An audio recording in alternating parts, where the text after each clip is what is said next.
Okay, so as I continue the conversation of Marco Rubio, Secretary of State of America, visit to Jamaica with his meeting with the Prime Minister of Jamaica, the Most Honorable Dr. Andrew Holness, I must say that I'm very pleased that the media was able to ask some questions, because this meeting between the Prime Minister of Jamaica and the Secretary of State was well anticipated. We have been talking about it for a while now, and it finally came. So I was so happy that the media was able to ask questions.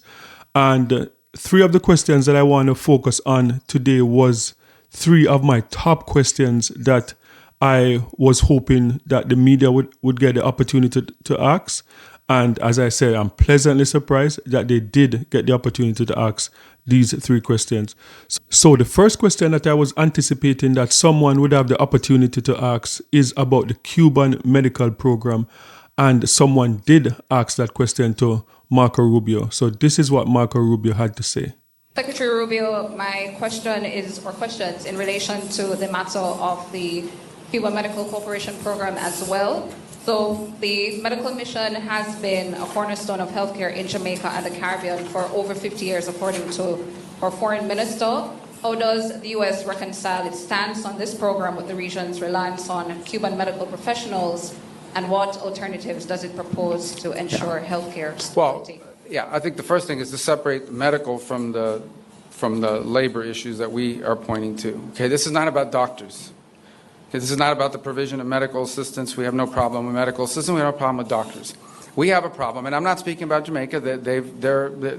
We've discussed this today about, following international labor standards and the like, but I'm just talking about this program in general, how it's operated around the world. And how it's operated around the world is that basically the doctors are not paid. In many other parts of the world, the doctors are not paid. You pay the Cuban government. The Cuban government decides how much of anything to give them. They take away their passports. They basically operate as forced labor in many places. Now, there are places that have better labor standards. Perhaps Jamaica is one of those, and that's fine. But I'm describing generally what the program has been.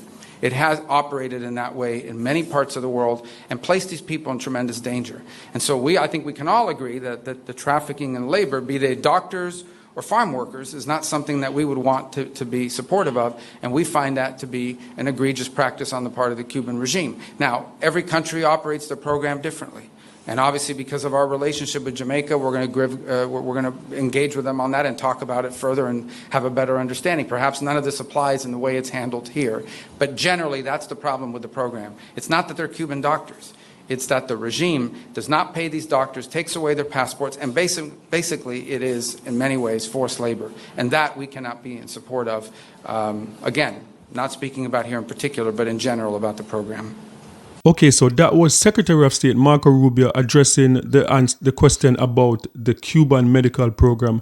And first, I have to say, I believe that we have to give Marco Rubio credit for coming to Jamaica and conducting himself in the way that he did. From what we have seen so far since this Trump administration have taken office, is that it's like chaos, left, right, and center, and confusion. I believe that this trip to Jamaica was done in a professional way, in a diplomatic way. We don't know what happened behind the scene, but from what I saw at the press conference, I have to say that I am pleased so far. And to address the Cuban medical program, the concerns that Marco Rubio, Secretary of State Marco Rubio, pointed out, those are reasonable concerns about Cuban doctors, the program worldwide, where some countries, the Cuban doctors would not receive the pay, and the pay would go directly to the Cuban government, about holding on to travel documents and other concerns. I believe that those are legitimate concerns, because you have to say to yourself, if you are leaving your country and you're going to another country to work on any type of foreign work program, would you want your passport to be held, and would you want your government to get your pay?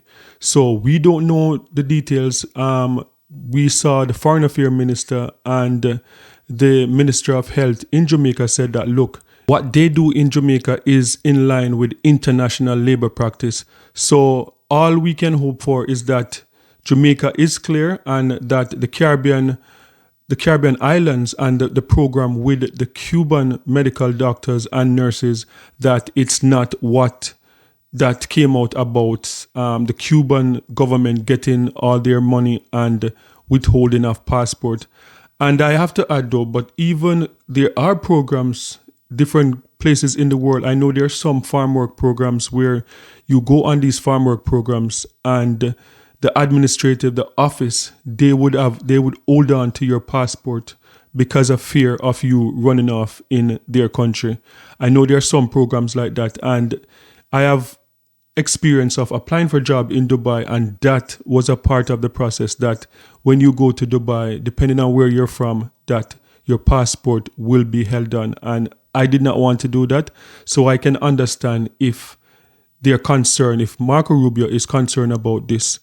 And even though there are people that will say that, look, the America Farm Work Program, there's a lot of questionable practice, maybe not the government getting your pay, but a lot of the conditions have been compared to like back in slavery, where people are living in deplorable condition, and the money that they earn from those programs are like below minimum wage.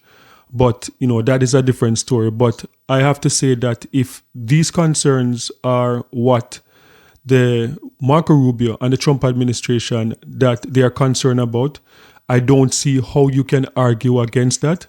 And as I say, I hope that the Caribbean, they are confident from what we have seen from the Prime Minister of Barbados, Mia Mottley, from now the Jamaican administration, from the Foreign Affairs Minister, and from the Prime Minister himself, that they are up to date with international standard when it comes on to labor practices. So hopefully that this is not going to be an issue for Jamaica and their 400 medical practitioners.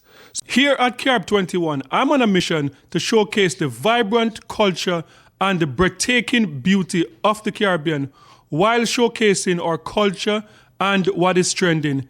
If you want to support me on this mission, please subscribe. And if you also want to support, you can hit the comment section and buy me a cup of coffee. In order to buy me a cup of coffee, you can follow these instructions.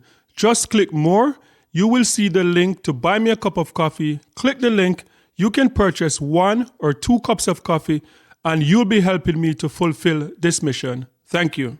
So the next question I was hoping that someone from the media would get to ask is about the deportation from America and what is going on now with people reporting people with green card being deported back to their country, green card holders. So someone from the local media had the opportunity to ask this question. So let's take a look. Secretary Rubio, given changes to U.S. immigration policies, there are some Jamaicans who are afraid to travel back to Jamaica, even though they are legitimate green card holders. What assurances can you give to those individuals that they will have no difficulty returning to the United States? If you're a green card holder, you're not illegally in the United States.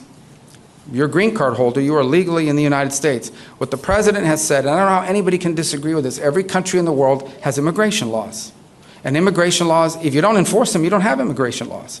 Over the last few years, we've had, 13, 14, 15 million people enter the United States unlawfully and irregularly. No country in the world can assume that. By the way, that's not unique to us, right? Even here in Jamaica, you've faced challenges of migration.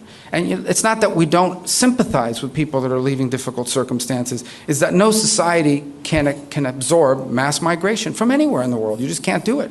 And we're facing that challenge. That's not specific to Jamaica, I'm just speaking in general. And so the president is doing something that frankly hasn't been done in a long time. He's enforcing our immigration laws. And that's what we're doing.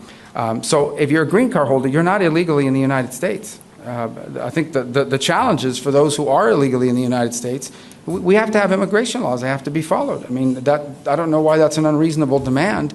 And frankly, I mean, Jamaica is not a major source of illegal migration, to be frank. It's not even in the top 10 or top 20, for that matter, I don't think.